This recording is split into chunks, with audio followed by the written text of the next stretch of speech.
Hey, it's Ash from Revolution Me, and this video is on how to be the perfect vegan. And this video has actually been inspired by the divisiveness within the vegan community, especially the online community. Now, if you are online, and obviously you are online because you're watching this on YouTube, or if you're part of any social media based vegan community, then you probably know what I'm talking about. We have got groups of vegans ganging up on other groups of vegans based on their decisions. And I get why it happens, because veganism is more than a diet, it's a lifestyle. And so it makes sense that whenever we're encouraging people to transform their lifestyle, that it would spill over into things that maybe aren't 100% vegan related. So questions like, should we go to university or not? Should we have a job or have our own business? Should we have kids or not? Should we get married or not?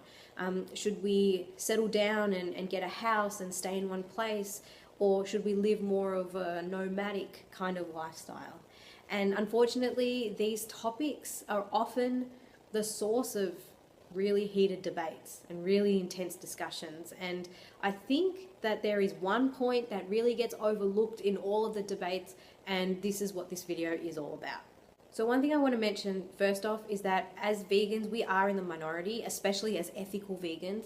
Whenever we step out into the world with our vegan hat on or with the vegan label on, we're already advocating for veganism, and we're already kind of role models for veganism.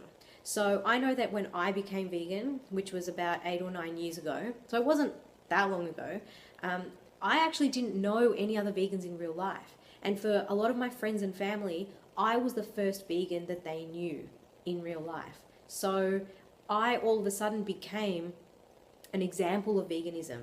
Whether I liked it or not, I was an example of veganism. And so my words and my actions and my behaviors reflected on veganism, whether I liked it or not. So if I became very angry and evangelical, then I would be labeled the angry and evangelical vegan. Or if I was more laid back and easygoing, then I was the laid back and easygoing vegan. So it kind of happens when you are representing a minority. People will attach labels to you based on your behavior.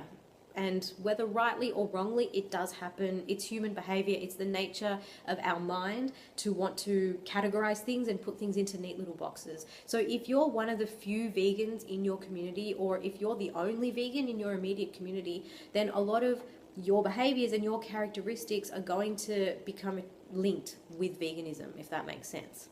And here's the thing, because vegans are in such a minority, we need to have vegans in all walks of life. Because the worst thing is when people start to stereotype vegans and start calling them dreadlocked, dirty hippies who don't have a real job, and they don't live in the one place, and they don't contribute anything to society, and they just live on welfare, and what else? They just keep having like loads and loads and loads of children, and they have no responsibilities, or they actively avoid responsibilities. Just think about every vegan stereotype you know. And this is exactly why we need to have vegans in all walks of life. And this relates back to all of the debates amongst vegans. I don't think there is a right way to live as a vegan. As long as you're being vegan, does it really matter if you go to university or not? Does it really matter if you get married or not, or if you choose to stay in one place or be more of a nomad? I don't think so. We need vegans who are doctors. We need vegans who are architects or graphic designers or software engineers. We need vegans who are going to university, and we need vegans who choose not to go to university. We need vegans who live in cities, we need vegans who live in suburbs, we need vegans who live more rural, and we need vegans who are completely off-grid. We need vegans in all countries of the world. We need vegans who are athletes, who are bodybuilders. We need vegans who are maybe just, they're not athletes, but they're just active people who live like an active lifestyle, but they don't consider themselves to be athletes. We need vegans who do CrossFit, who do yoga. We need vegans who, what else? We need vegans who want to be parents and want to raise compassionate children. And we need vegans who decide that they don't want to have kids and that a child-free lifestyle is for them. We need vegans across every category of life that you can imagine, in the corporate sector, in the private sector, in the public health sector.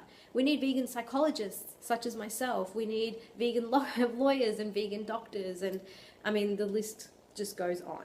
The point is, the more diversity we have within the vegan community, the better we can advocate for veganism as a community, because no one person can do all of these things. We need many people out there in many walks of life. We don't need vegan clones of one another.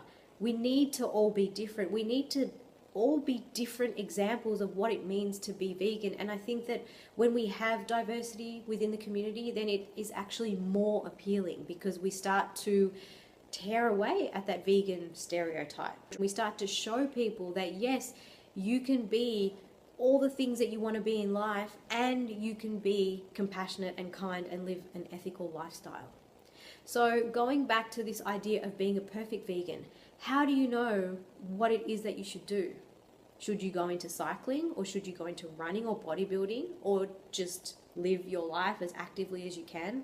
Should you take the bus to work, or ride your bike, or drive your car, or carpool?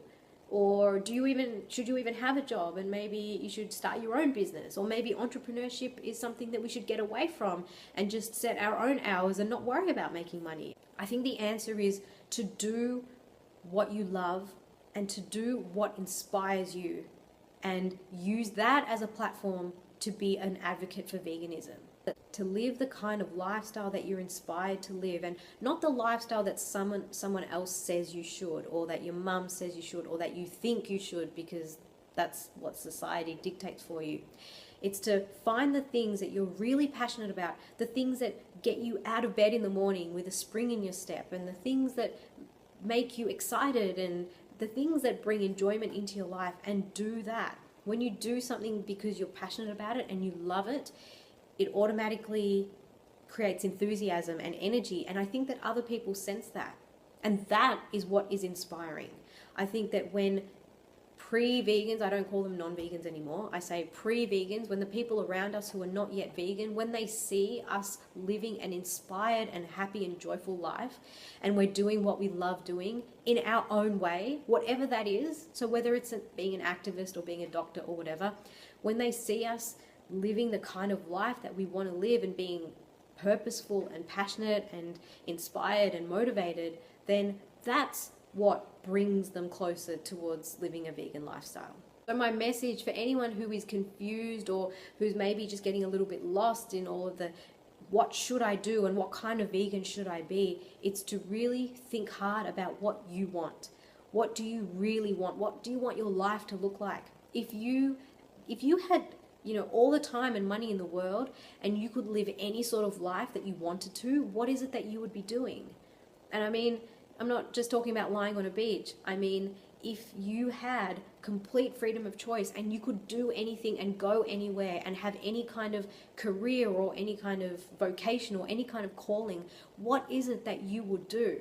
And write it down. Write down what it is that you would do, because that is a clue as to what it is that you're passionate about and what it is that's going to bring your life meaning and purpose. The vegan community is one that is so small already, and we're such a minority that creating more division within our community, it's not doing ourselves any favors. I think we need to band together and accept everyone's differences and everyone's unique talents. The things that I'm good at are not the things that you're going to be good at. And there are some things that you can do that I would be hopeless at.